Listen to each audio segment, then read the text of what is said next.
एक गांव में लाल साड़ी वाली चुड़ैल का आतंक था। वो चुड़ैल गांव के लोगों को बड़ा परेशान करती थी।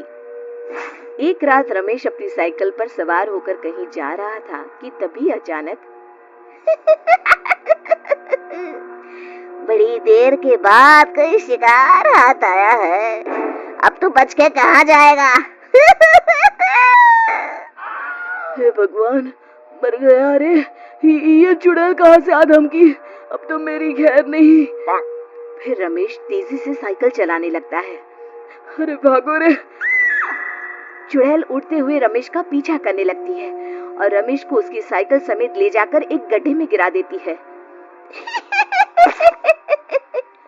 मर गया रे, मेरा हाथ। फिर चुड़ैल जोर जोर से हंसते हुए वहां से चली जाती है। इसी तरह चुड़ैल हर आते जाते इंसान को परेशान करती।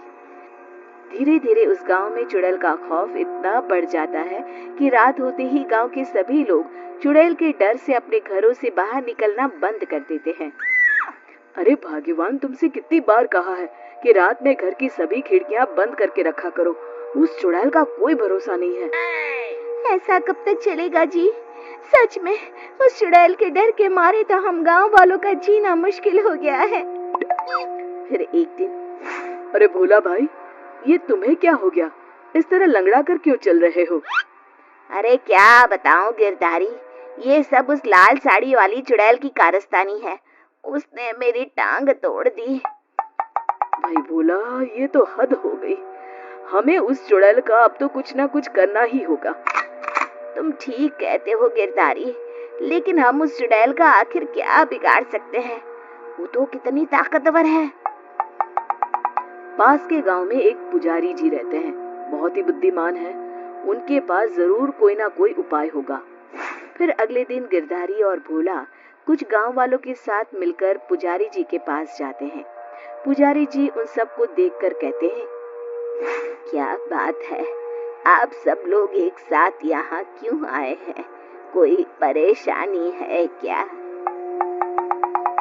अब क्या बताएं पुजारी जी, उस लाल साड़ी वाली चुड़ैल का आतंक हमारे गांव में इतना ज्यादा बढ़ गया है कि अब तो हमारा जीना मुश्किल हो गया है।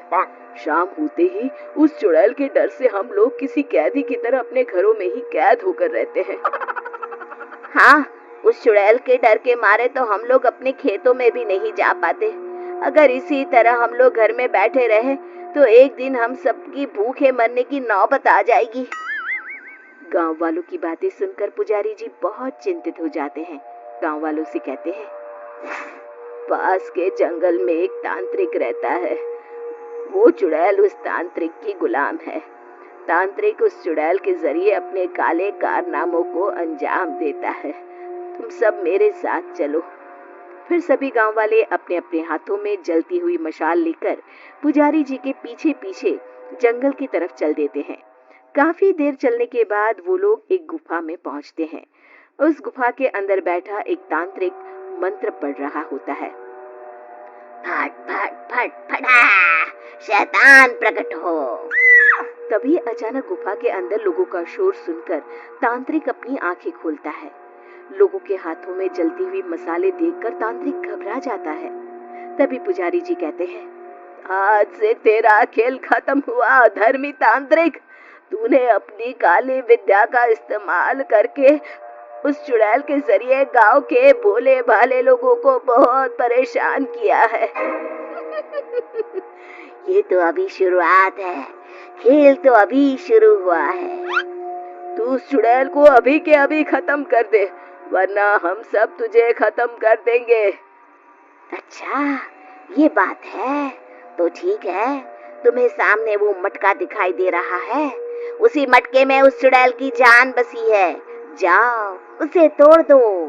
सभी गांव वाले उस मटके को फोड़ने के लिए उस पर डंडे से वार करना शुरू कर देते हैं, लेकिन उस मटके को कुछ नहीं होता। तभी अचानक वो चुड़ैल भी वहां आ जाती है।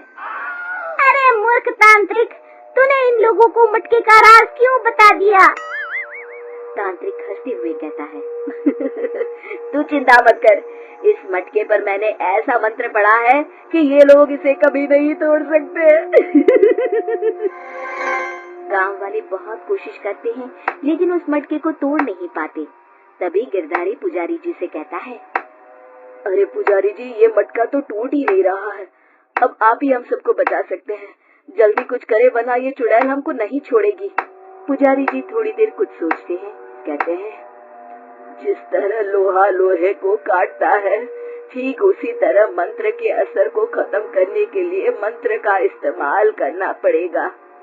फिर पुजारी जी जोर जोर से भगवान का मंत्र पढ़ना शुरू कर देते हैं और अपनी जेब से मंदिर से लाया हुआ भभूत निकालकर उस मटके पर छिड़क देते हैं। देखते ही देखते वो मटका आग के गोले की तरह लाल हो जाता है और फिर अचानक फट जाता है। वहीं दूसरी तरफ मटके के फटने से वो चुड़ैल भी जलने लगती है। मर गए।